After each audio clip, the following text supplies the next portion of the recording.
4 মে'ত ওলাব নিৰ্বাচনৰ ফলাফল উৎকণ্ঠিত হৈ আছে প্ৰতিগৰাকী প্ৰাৰ্থী সকলোৰে দাবী হিয়া উজাৰি ৰাইজে তেওঁলোকক মৰম দিছে পূৰ্বতকৈ অধিক সুন্দৰ হ'ব এবাৰৰ ফলাফল বোকাখাতত মিত্ৰজোঁটৰ প্ৰাৰ্থীৰ জয় নিশ্চিত বুলি ঘোষণা অতুল পৰা আমি সকলো উৎকণ্ঠাৰে বাট চাই আছো ফলাফলৰ দিনটোলে 4 তাৰিখে ফলাফল ওলাব আৰু এইকেইটা দিন ঘূৰি আছো সমষ্টিৰ ৰাইজৰ লগতে আছো নিৰ্বাচনত ৰাইজৰ যি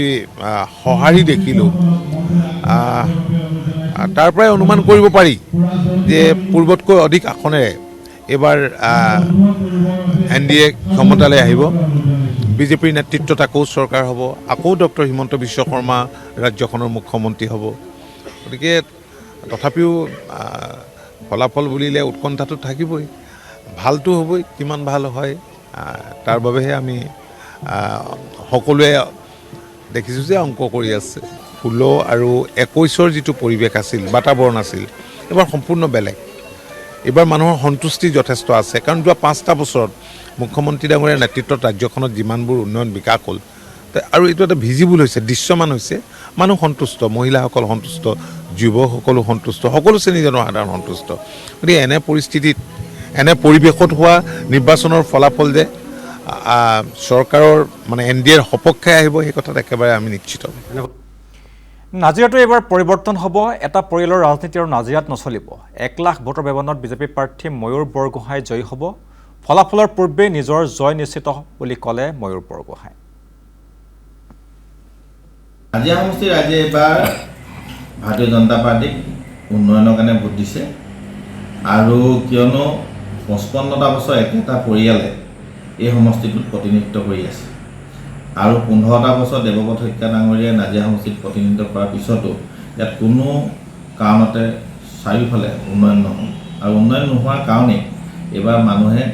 ভাৰতীয় জনতা পাৰ্টীক তেওঁলোকে ভোট দিছে আৰু অসমৰ মাননীয় মুখ্যমন্ত্ৰীৰ ওপৰত তেওঁলোকৰ বিশ্বাস আছে আৰু অহা দিনবিলাকত আমি নাজিৰা সমষ্টিৰ বাট পথৰ পৰা অন্যান্য যিখিনি সমস্যাখিনি আছে এই সমস্যাখিনি সমাধানৰ কাৰণে আমি চেষ্টা কৰিম আৰু সেইকাৰণে নাজিৰা সমষ্টিৰ ৰাইজে এবাৰ অকল উন্নয়নৰ কাৰণে ভোট দিছে সকলো ৰাইজে এবাৰ মানে ভাৰতীয় জনতা পাৰ্টীক ভোট দিছে আৰু কিয়নো আমি দেখিছোঁ নাজিৰা সমষ্টিটোতে যথেষ্ট কংগ্ৰেছ শক্তিশালী আছিলে কিন্তু এইবাৰ আমি দেখিছোঁ যে জাতি বৰ্ণ ধৰ্ম নিৰ্বিশেষে সকলো লোকে আমি ভবাতকৈ বহুত বেছি ভাৰতীয় জনতা পাৰ্টী এইবাৰ ৰাইজে ভোট দিছে আৰু সেইধৰণে অন্যান্য সমষ্টিবিলাকতো দিছে আৰু এইবাৰ ৰাইজে ভাৰতীয় জনতা পাৰ্টীক ভোট দিম বুলি ৰৈহে আছিলে নাজিৰা বিধানসভা সমষ্টিত আমি দেখিছোঁ 1,55,000 মান ভোট পোল হৈছে আৰু আমি প্ৰায় 1 লাখৰ ওপৰত আমি ভোট পাম গতিকে এই ধৰণে ৰাইজে আশীৰ্বাদ মৰম আমাক দিছে আৰু অন্যান্য সমষ্টিবিলাকত ঠিক সেইধৰণে ৰাইজে আমাক আগবঢ়াই লৈ গৈছে আৰু অসমৰ মাননীয় মুখ্যমন্ত্ৰীৰ ওপৰত বিশ্বাস আছে সেইকাৰণে ৰাইজে এবাৰ ভোট দিছে এবাৰ নিৰ্বাচনত মহিলাই গুৰুত্বপূৰ্ণ ভূমিকা পালন কৰিলে কাৰণ বিজেপি চৰকাৰে নাৰী সবলীকৰণৰ হকে সকলো কৰিছে মঙলদৈ সমষ্টিত মোৰ জয় নিশ্চিত প্ৰতিদ্বন্দ্বিতা অবিহনে মঙলদৈৰ পৰা এগৰাকী নতুন প্ৰাৰ্থী আহিব দিছপুৰলৈ 4 মে'ৰ পূৰ্বে এই দাবী বিজেপি প্ৰাৰ্থী নীলিমা দেৱীৰ মই এগৰাকী অসমৰ এটা সমষ্টিৰ প্ৰাৰ্থী গতিকে আমাৰ অসম চৰকাৰখনৰ নেতৃত্ব দিয়া ব্যক্তিজনে হ'ল ডক্টৰ হিমন্ত বিশ্ব শৰ্মা ডাঙৰীয়া মুখ্যমন্ত্ৰী এজন শক্তিশালী মন্ত্ৰী তেখেতক আমি ক'বই লাগিব নিশ্চয় তেখেত আৰু আজি যদি চাওঁ তেখেতৰ জৰিয়তে যিমানখিনি আজি মহিলাসকল উপকৃত হৈছে মই এগৰাকী মহিলা প্ৰাৰ্থী হিচাপে যদি ক'বলৈ যাওঁ মই চৰকাৰখনৰ যিখিনি সা সুবিধা প্ৰত্যেকগৰাকী মহিলাৰ কাৰণে চুই যাব পৰাকৈ আমি যদি চাওঁ যে একদম সাধাৰণ দুখীয়া পৰিয়ালৰ মহিলা এগৰাকীৰ কাৰণে অৰুণোদয় আঁচনি একেবাৰে দুখীয়া পৰিয়ালৰ কন্যা সন্তান এটা শিক্ষা দীক্ষাৰ ক্ষেত্ৰত আগুৱাই নিয়াৰ কাৰণে নিযুত মাইনা আঁচনি বিনামূলীয়া এডমিশ্যনৰ পৰা আৰম্ভ কৰি কৃষকৰ যিবিলাক মানে কিষাণ নিধি আঁচনি টকা পইচা মুখ্যমন্ত্ৰীৰ ফালৰ পৰা আমাৰ অসম চৰকাৰৰ এটা আছে এইবিলাক কৰিছে তাৰ এটা একদম সাধাৰণ পৰিয়াল মানে চলি যাবৰ কাৰণে এটা পানী নপৰা ঘৰৰ প্ৰয়োজন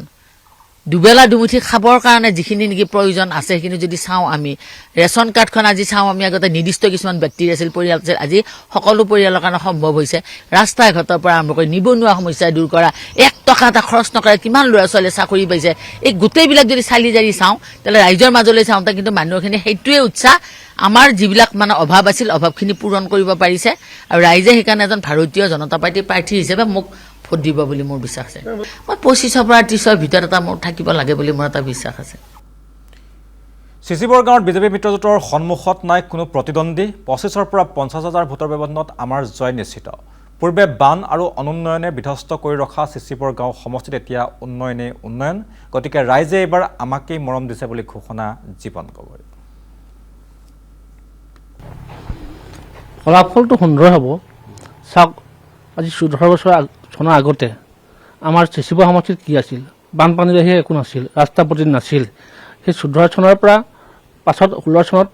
অসমত বিজেপি চৰকাৰ আহিল এই চৰকাৰ অহাৰ পাছতে ৰাস্তা পদূলি আমূল পৰিৱৰ্তন হ'ল বানপানীৰ সমস্যাটো সমাধান হৈ গ'ল আৰু আপোনালোকে জানে এই চৰকাৰখনে ৰাইজক যিখিনি সুবিধা দিলে মহিলাসকলক তাৰ কাৰণে আমাৰ চৰকাৰটো নিশ্চিত আহিবই আমাৰ দলে যিখিনি সিদ্ধান্ত কৰি আমাক তথ্য দিছিল সেইমতে 50,000 ভোট লিড আছে নহ'লে একেবাৰে লাষ্টত আমি 25,000 ভোটত অলৰেডি জয় হৈ আছোঁ আগতে মহিলাসকলে অকল পুৰুষসকলৰ ওপৰত নিৰ্ভৰ কৰিছিল এতিয়া মহিলাসকলে স্বতন্ত্ৰভাৱে নিজৰ ভৰি নিজে থিয় দি নিজৰ হাঁহ কুকুৰা পুহিছে নহ'লে কোনোবাই তাঁত বছে নহ'লে কোনোবাই গাহৰি পুহিছে নিজে স্বাৱলম্বী হ'বলৈ তেওঁলোকে আগবাঢ়ি আহিছে গতিকে সিমান এটা সুযোগ পোৱাৰ পাছত এখন চৰকাৰক তেখেতলোকে যদি ভোট নিদিয়ে কাক দিব আপোনালোকে নিশ্চয় জানিছেই তেখেতলোকে